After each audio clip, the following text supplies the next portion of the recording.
પછી તો આ રીતે ગાબો નાખી દેવાનો તમારે પણ આ રીતે પાકી જશે, જેથી કરીને કેરી બગડે નહીં. તો ખાસ કરીને ભૂલતા નહીં અને બ્લોગમાં બના રહેજો. અને આવા જ તમારે જે સિઝનેબલના જે ટાઈપનું નવું લાવતો રહીશ, તે પ્રમાણે હું નવું તમને આપતો રહીશ.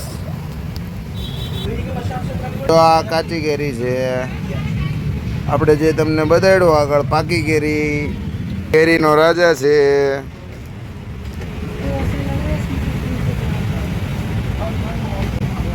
તો જો તમારે કોઈને કેરી લેવી જ હોય તો જ આમાં મારી પાસે આવજો, નકર નો. ભૂલચૂક માફ કરજો, સોરી. આ તો ઓનલી ફોર વિડીયો બનાવવા માટે. મળી નવા વ્લોગ સાથે. હર હર મહાદેવ. જય સ્વામિનારાયણ.